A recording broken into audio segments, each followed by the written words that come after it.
Saya memiliki asuransi pendidikan full nadi. Apa arti full nadi ini? Enggak, nama arti full nadi enggak ada arti. Bagus enggak namanya full nadi? Kalau bahasa Arab full itu artinya kacang. Kacang merah itu full namanya. Nadi klub. Klub kacang gitu artinya atau apa? Oh, apa maksudnya? Iya, nama produknya full nadi. Tapi maksud artinya ini apa begitu? Maksud arti dari nama produknya ini? Enggak ada? Hah? Biarkan mereka buat artinya sendiri. Di asuransi syariah takaful. Apakah ini diperbolehkan? Dalam term conditionsnya ada jika suatu saat ada duka atau meninggal, maka premi dicukupkan dan manfaat asuransi tetap. Wallahu a'lam.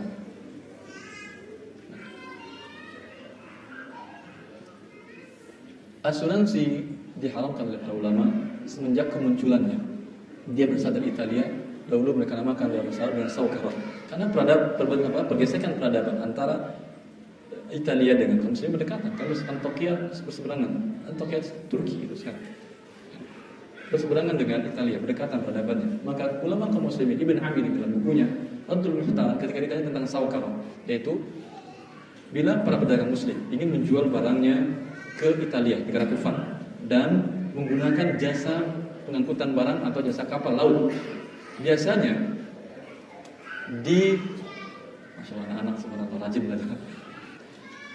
Jadi waktu itu ada orang yang membawa barang perniagaannya dari negara Islam ke negara kafir tadi. Dia harus membayar sejumlah uang di negara muslim tadi, ada perwakilan negara kafir.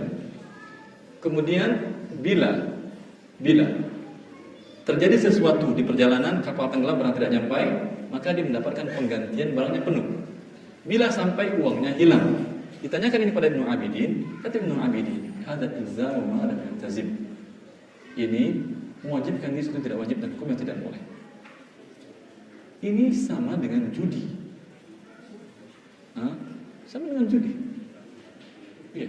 Saukarah namanya, bukan asuransi. Dulu saukarah namanya. Sekarang asuransi namanya. Insurance kan ya, asuransi. Ini namanya saukarah. Lama itu sudah. Artinya, dia berharap apa? Kalau barangnya sampai laku atau tidak barangnya? Belum tahu kan? Daripada berharap tidak jelas, mending berharap barang yang tenggelam, sehingga dapat uangnya kembali. Yang tadi kemungkinan rugi kan? Mungkin juga untung, mending tenggelam, sehingga kembali uang, terkadang untung. Kalau Anda asuransi mobil, apa yang Anda inginkan dengan mobil? Tabrakan atau tidak? Mobil Anda sudah jelek, sudah lama, mau tabrakan atau tidak? Kalau tabrakan diganti klaim yang lebih besar, Anda untung. Gak mau juga? Kalau nggak tabrakan, uang Anda hilang, nggak rugi. Mau Anda? Mau rugi atau untung? Kalau mau untung silakan doakan agar bertabrak.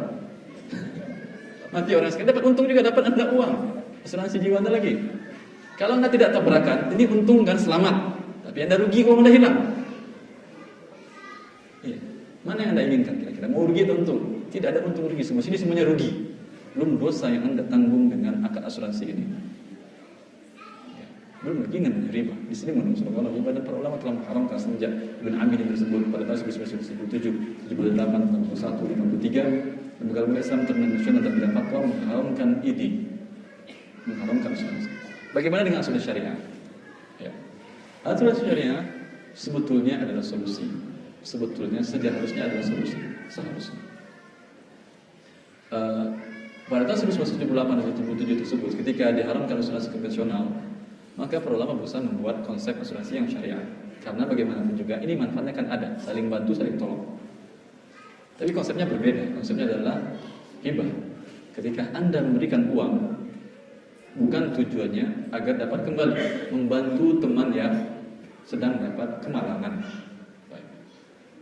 Sehingga bila Anda mendapatkan kemalangan juga dibantu dengan jumlah yang sama. Kalau tidak terjadi kecelakaan, Anda untung sudah membantu orang. Bila celaka juga untung juga Anda, karena selain dapat pahala, musibah namanya kan, dan dalam musibah dapat pahala, Anda juga dapat ganti kerugian. Ini betul. Tapi konsep yang dibuat oleh ulama internasional tersebut, diantaranya adalah bagaimana membedakan, kan tetap kan serahkan uang juga kan, sama serahkan premi juga, sama. Hanya di atas kertas beda akadnya, ini adalah tabarruk, ini akadnya adalah tukar menukar uang, penggantian uang. Maka yang dibuat oleh para ulama untuk membedakannya ini, status lembaga ini untung rugi bukan milik dia. Artinya bila klaim ganti ruginya besar sehingga dia rugi, dia tidak akan rugi. Bila sedikit yang mengklaim sehingga ada kelebihan dana yang terkumpul, bukan milik dia juga. Dia statusnya hanya dapatkan upah dari ijarah pengelolaan. Dia mengelola, dia mengumpulkan, dia menyerahkan, dia ngecek, kemudian mendapat fee dari hal tersebut. Fee-nya boleh, dan bukti dipotongkan ketika serahkan premi pertama, fee yang berubahkan sekian persen, 10% kalau saya tidak salah, fee-nya. Ya. Sehingga ketika itu tidak ada lagi gharar, karena gharar dilarang dalam akad bila akad tersebut adalah tukar menukar uang gantian rugi. Ini tidak, karena ini hibah. Dan bagaimana hibah menjadi hibah? Untung rugi tidak menjadi milik perusahaan ini.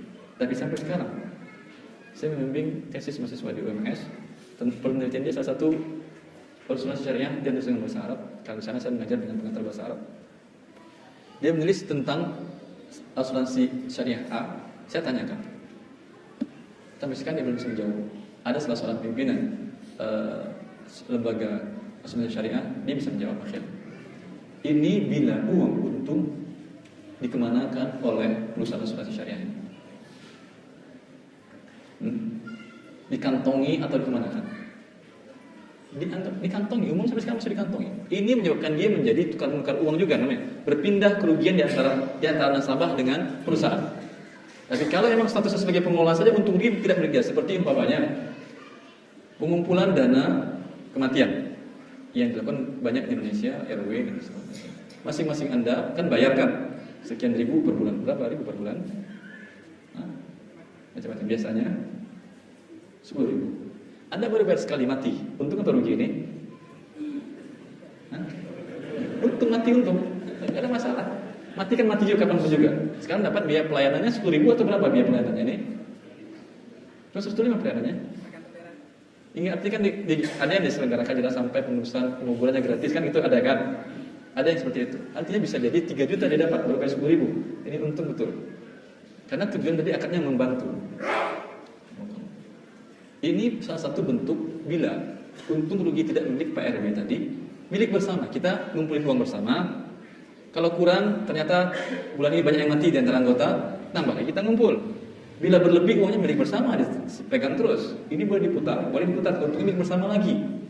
Anda yang pamannya ada pegawai yang menarikkan atau yang memberikan membantu mengerjakan, dibayar fee-nya di situ. Jelas bentuknya itu, bentuk simpelnya jelas. Ya, ini betul adalah asuransi syariah. Betul namanya takaful saling bantu. Karena untung rugi tidak diakui oleh Pak RW tadi, atau diakuinya dia? Kalau diakui dia untung rugi, dia menjadi asuransi riba. Asuransi riba RW. Tapi dia tidak mengakuinya. Tidak, untung rugi milik bersama dan jelas pembukuannya. Kalau dia minta hak gaji dia halal. Tapi sekarang RW digaji oleh pemerintah. Digaji. Kalau digaji nggak boleh lagi dia minta. Boleh lagi minta. Kecuali dia bukan di RW, udah saya berhenti dari RW, ini lebih besar pengelolaan ini, saya minta gaji dari ini aja. Boleh seperti itu. Ini betul. Ya, makanya syubhat yang masih ada bagi saya sampai sekarang di lembaga ini adalah masih ini. Kalaulah memang betul dana surplusnya dikembalikan atau sepakat dari awal bahwa dana surplus ini untuk dana sosial, ya, dia betul menjadi syar'i. Kalaupun rugi dia tidak menanggung. Allah Ustaz. Cukup.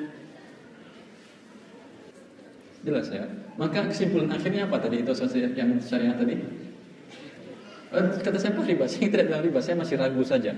Maka menurut saya sebaiknya jangan, kalau tidak terpaksa. Terpaksa umpamanya seperti Anda harus pemilik perusahaan kan harus mengasuransikan ini itu. Kalau enggak akan dikeluarkan surat izinnya. Kalau itu ambil yang syariah lebih baik. Semoga Allah memaafkan. Maka Anda terpaksa. Dan sekarang ada lebih penting daripada asuransi syariah, BPJS kesehatan banyak. Ya. Badan Pengelola Jaminan Sosial Kesehatan.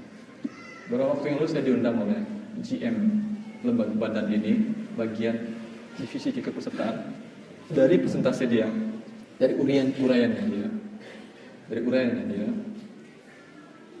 Menurut saya ini mirip dengan yang syariah, lebih mirip dari syariah. Biayanya kecil atau besar? preminya. Kecil.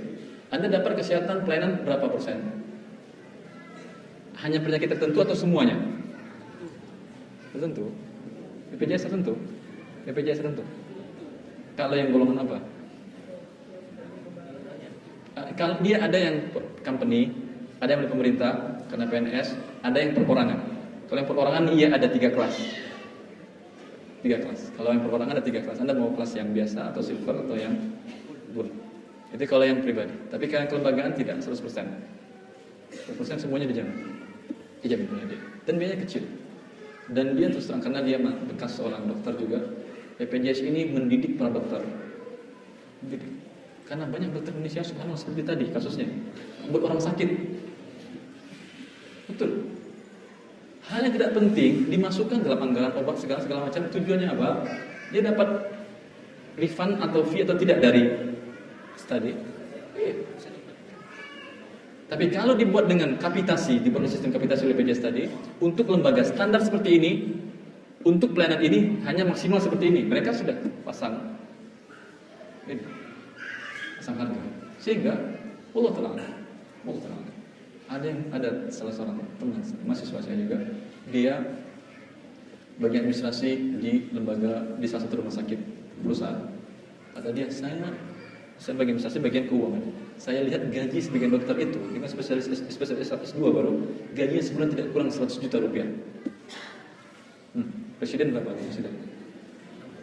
Cuma 60. Lebih jadi presiden. Setiap hari di demo. Ini enak nih dokter begitu. Padahal presiden dan dokter itu kan ya cuma segitu gajinya. Tunjangannya maka Allah Ta'ala kan ini akibatnya apa gajinya besar tersebut? Ya, seperti yang tadi. Itu salah satu rumah sakit baru itu. Dia biasanya spesialisnya demikian berapa rumah sakit. Ada ketentuan sih 3 atau 2, tapi biasanya mereka Allah Ta'ala yang tidak takut kepada Allah. Ya. Satu rumah sakit 100 juta, 5 rumah sakit 500 juta. Tidak terdidik jadinya. Maka dengan program yang murah tadi menyebabkan di sebagian negara, kalau Anda tahu, di Mesir, di sana biasanya orang yang terlanjur masuk kedokteran pindah kuliah lain. Saya memiliki dokter dulu, dosen bidang ilmu bahasa, dia S1-nya kedokteran. Ketika dia menjadi dokter pemerintahan, gaji kecil. Dilihatnya produsen yang besar gajinya. Pindah ambil lagi kuliah ilmu bahasa Arab. Sampai S3 di ilmu bahasa Arab. Baru nikmat hidupnya jadi guru bahasa Arab. Kalau di negara Anda, siapa yang nikmat hidupnya? Jangankan pengalaman saya dokter dari luar negeri dengan nilai bagus, sangat bagus, alhamdulillah, S3. Ketika saya ditawarkan kerja di salah satu perguruan tinggi untuk dosen tetap negeri, berapa gaji? 3.500.000. Dokter 3.500.000. Saya mahasiswa lebih dari ini, saya terima dulu beasiswa saya daftarkan anak saya TK Islam di dekat rumah. Katanya kan berapa uang pangkalnya? 3.500.000. Kebetulan ini berarti gaji dokter cukup bayar uang TK doang. Ngapain sekolah? Nanti jadi dokter juga dapat bayar uang TK doang. TK cukup begitu. Masuk akal. Jadi ini terjadi. Apa akibat dokter tadi mahal? Karena jumlah dokter terlalu banyak. Kemudian negara menekan. Karena dipermainkan, ini mempermainkan kesehatan orang dengan mempermainkan harta manusia. Ya. Ketika Anda sakit tentu tidak mungkin ditanya mau obat yang bagus atau yang jelek atau yang ini. Tentu Anda kata apa yang sembuh, mau yang mahal pun saya bayar walaupun nggak punya uang, kan begitu kan? Kalau nggak ini Anda bisa mati gitu. Walaupun hutang-hutangan.